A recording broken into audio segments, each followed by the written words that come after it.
শেরপুরে পাহাড়ি ঢলে বাড়ছে নদীর পানি, আকস্মিক বন্যার আশঙ্কা। ইশরাককে দ্রুত শপথ না পড়ালে বৃহত্তর আন্দোলনের হুঁশিয়ারি সালাউদ্দিনের। জানাবো শেখ হাসিনা এখনো বাংলাদেশের প্রধানমন্ত্রী, মন্তব্যটি করেননি ট্রাম্প।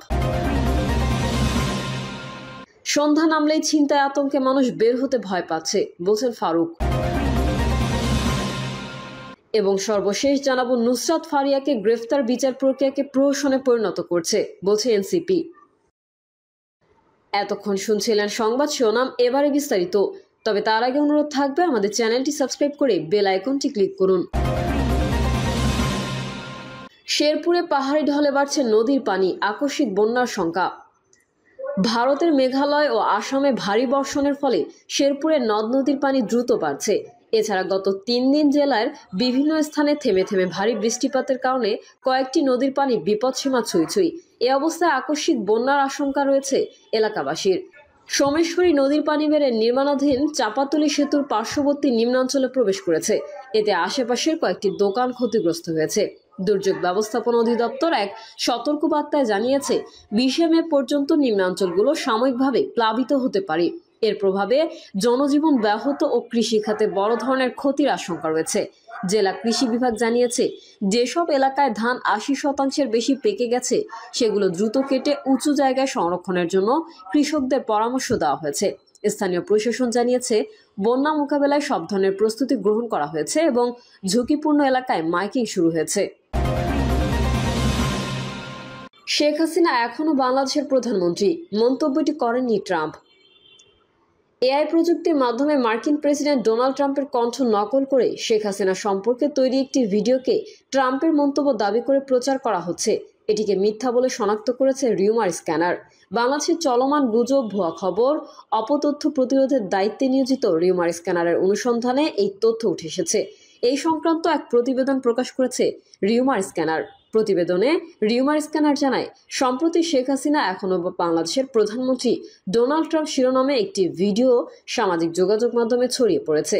ভিডিওটির মাধ্যমে দাবি করা হচ্ছে, ডোনাল্ড ট্রাম্প শেখ হাসিনাকে নিয়ে এই ধরনের মন্তব্য করেছেন। রিউমার স্ক্যানার টিমের অনুসন্ধানে জানা যায়, ডোনাল্ড ট্রাম্প শেখ হাসিনা এখনো বাংলাদেশের প্রধানমন্ত্রী শীর্ষক কোনো মন্তব্য করেনি, বরং কৃত্রিম বুদ্ধিমত্তা ব্যবহার করে তার কণ্ঠ নকল করে তৈরি একটি ভিডিওর মাধ্যমে এই দাবিটি প্রচার করা হচ্ছে। বিষয়টি নিয়ে অনুসন্ধানের শুরুতে রিউমার স্ক্যানার ভিডিওটি পর্যালোচনা করে। এতে দেখা যায়, ট্রাম্পের ঠোঁটের নড়াচড়া ও বক্তব্যের মধ্যে অসঙ্গতি রয়েছে। রিভার্স ইমেজ সার্চের মাধ্যমে ট্রাম্পের একই স্থান ও ইশরাককে দ্রুত শপথ না পড়ালে বৃহত্তর আন্দোলনের হুঁশিয়ারি সালাউদ্দিনের। বিএনপি নেতা ইশরাক হোসেনকে ঢাকা দক্ষিণ সিটির মেয়র হিসেবে দ্রুত শপথ গ্রহণের ব্যবস্থা না করলে বৃহত্তর আন্দোলনের হুঁশিয়ারি দিয়েছে দলটির স্থায়ী কমিটির সদস্য সালাউদ্দিন আহমেদ। সালাউদ্দিন আহমেদ বলেন, ইশরাক হোসেনকে মেয়র হিসেবে শপথ গ্রহণের ব্যবস্থা দ্রুত না করা হলে ঢাকার চলমান আন্দোলন থেকে দেশে বৃহত্তর আন্দোলন করতে পারে। এ সময় ডিসেম্বরের মধ্যে নির্বাচন না দিলে অন্তর্বর্তীকালীন সরকারের প্রধান উপদেষ্টা ডক্টর ইউনূসের সম্মান রক্ষা হবে কিনা তা নিয়ে বিএনপি সন্দিহান বলেও মন্তব্য করেন তিনি। রাজনৈতিক দল হিসেবে আওয়ামী লীগকে বিচারের আওতায় আনতে হবে উল্লেখ করে দেশে আওয়ামী লীগ আর কখনো রাজনীতি করতে পারবে কিনা তা আদালত সিদ্ধান্ত নেবেন বলে জানান সালাউদ্দিন। তিনি বলেন, হাসিনার পতন নিষ্ঠুরভাবে হয়েছে, তাদের পরিণতি করুণ হবে তা ইতিহাস বলে দেয়। বাংলাদেশে যেন আর কোনোদিন কোনো স্বৈরশাসন প্রতিষ্ঠিত না হয় তার সব পথ বন্ধ করতে হবে বলেও উল্লেখ করেন তিনি। বিএনপির স্থায়ী কমিটির এই সদস্য বলেন, আমরা নির্বাচনের কথা বললে অন্তর্বর্তীকালীন সরকার খুব নারাজ হয়। বর্তমান পরিস্থিতিতে নির্বাচিত সরকারের বিকল্প নেই। শেখ হাসিনা এখনো বাংলাদেশের প্রধানমন্ত্রী, মন্তব্যটি করেননি ট্রাম্প। এআই প্রযুক্তির মাধ্যমে মার্কিন প্রেসিডেন্ট ডোনাল্ড ট্রাম্পের কণ্ঠ নকল করে শেখ হাসিনা সম্পর্কে তৈরি একটি ভিডিওকে ট্রাম্পের মন্তব্য দাবি করে প্রচার করা হচ্ছে। এটিকে মিথ্যা বলে শনাক্ত করেছে রিউমার স্ক্যানার। বাংলাদেশের চলমান গুজব, ভুয়া খবর, অপতথ্য প্রতিরোধের দায়িত্বে নিয়োজিত রিউমার স্ক্যানারের অনুসন্ধানে এই তথ্য উঠে এসেছে। এই সংক্রান্ত এক প্রতিবেদন প্রকাশ করেছে রিউমার স্ক্যানার। প্রতিবেদনে রিউমার স্ক্যানার জানায়, সম্প্রতি শেখ হাসিনা এখনো বাংলাদেশের প্রধানমন্ত্রী ডোনাল্ড ট্রাম্প শিরোনামে একটি ভিডিও সামাজিক যোগাযোগ মাধ্যমে ছড়িয়ে পড়েছে। ভিডিওটির মাধ্যমে দাবি করা হচ্ছে, ডোনাল্ড ট্রাম্প শেখ হাসিনাকে নিয়ে এই ধরনের মন্তব্য করেছেন। রিউমার স্ক্যানার টিমের অনুসন্ধানে জানা যায়, ডোনাল্ড ট্রাম্প শেখ হাসিনা এখনও বাংলাদেশের প্রধানমন্ত্রী শীর্ষক কোনো মন্তব্য করেনি, বরং কৃত্রিম বুদ্ধিমত্তা ব্যবহার করে তার কণ্ঠ নকল করে তৈরি একটি ভিডিওর মাধ্যমে এই দাবিটি নুসরাত ফারিয়াকে গ্রেফতারের বিচার প্রক্রিয়াকে প্রহসনে পরিণত করেছে বলছে এনসিপি। রাজধানীর ভাটারা থানায় দায়ের করা হত্যাচেষ্টার মামলায় অভিনেত্রী নুসরাত ফারিয়াকে কারাগারে পাঠিয়েছেন আদালত। এই মামলায় গতকাল তাকে হজরত শাহজালাল আন্তর্জাতিক বিমানবন্দর থেকে গ্রেফতার করে ইমিগ্রেশন পুলিশ। এ ধরনের ঘটনা বিচার প্রক্রিয়াকে প্রহসনে পরিণত করেছে মনে করে জাতীয় নাগরিক পার্টি।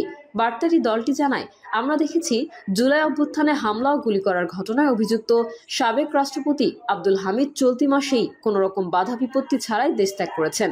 অভ্যুত্থান পরবর্তী সময়ে বিভিন্ন সেনানিবাসে আশ্রিত 626 জন ব্যক্তির পরিচয় এখনও প্রকাশিত হয়নি। উপরন্তু জুলাই গণহত্যার সাথে প্রত্যক্ষভাবে জড়িত পতিত ফ্যাসিবাদী ও এর সমর্থকরা এখনও জনপরিসরে ও সামাজিক যোগাযোগ মাধ্যমে এদেশের নাগরিক বিরোধী অপতৎপরতা জারি রেখেছে।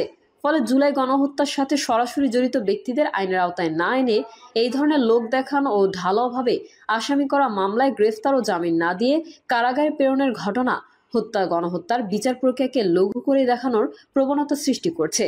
বার্তায় বলা হয়, এনসিপি মনে করে বিদ্যমান রাষ্ট্র কাঠামো ও প্রশাসনের মধ্যে থাকা একটি পক্ষ এই ধরনের অন্তর্ঘাতমূলক কর্মকাণ্ডের মাধ্যমে জুলাই গণহত্যা ও এর বিচার প্রক্রিয়াকে প্রশ্নবিদ্ধ করতে চায়।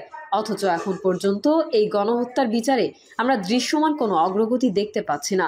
বিচার কার্যক্রমকে গতিশীল করতে অন্তর্বর্তীকালীন সরকার আন্তর্জাতিক অপরাধ ট্রাইব্যুনাল 2 গঠনের সিদ্ধান্ত নিলেও এখন পর্যন্ত এর বাস্তবায়ন প্রকল্পে আমরা কোনো প্রজ্ঞাপন দেখি।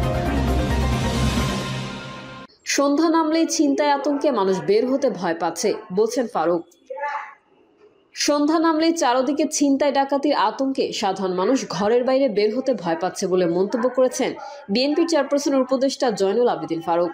রাজধানী সহ সারা দেশে পাল্লা চুরি, ডাকাতি ও ছিনতাইয়ের মতো অপরাধ বাড়ছে উল্লেখ করে ফারুক বলেন, আইন শৃঙ্খলা পরিস্থিতির অবনতির সুযোগ ক্রমে উপরে উঠে যাচ্ছে। পাড়া মহল্লার গলিপথ থেকে শুরু করে রাস্তাঘাট সর্বত্র এখন ছিনতাই আতঙ্ক ভর করেছে। সন্ধ্যা নামলেই চারদিকে ছিনতাই ডাকাতির আতঙ্কে মানুষ বের হতে পারছে না, ভয় পাচ্ছে উল্লেখ করে বিএনপি নেতা আরও বলেন, খোদ রাজধানীতে শত শত মানুষের সামনে রিকশা আরোহীর ওপর সন্ত্রাসী হামলার মতো ঘটনা ঘটছে। এমনকি বাসের মধ্যেও কেউ এখন নিজেকে নিরাপদ ভাবতে পারছে না। অন্তর্বর্তী সরকারের উদ্দেশ্যে তিনি বলেন, অনুরোধ করব মানুষের ভাষা বুঝুন। দেশের মানুষ নির্বাচন চায়, দ্রুত ব্যবস্থা করুন। আওয়ামী লীগের যেসব দোসররা নির্বাচন পিছিয়ে দেওয়ার ষড়যন্ত্র করছে তাদের চিহ্নিত করুন। অন্তর্বর্তীকালীন সরকারের বিরুদ্ধে আমরা আন্দোলন করতে যাব কেন, এমন প্রশ্ন রেখে ফারুক বলেন, আপনাকে তো আমরাই সরকারে বসিয়েছি, সরকারের কাছে আমাদের অনেক দাবি আছে, কিন্তু আমরা রাস্তায় নামি না। বিএনপির যুগ্ম মহাসচিব আব্দুস সালাম আজাদ বলেন, প্রতিদিনই সারা দেশে অপরাধ চিত্র বাড়ছে, তবে এত পুলিশ থাকার পরেও আইন শৃঙ্খলা পরিস্থিতির কেন অবনতি হচ্ছে সেটি নিয়ে সাধারণ মানুষের ক্ষোভ আর প্রশ্নের শেষ নেই।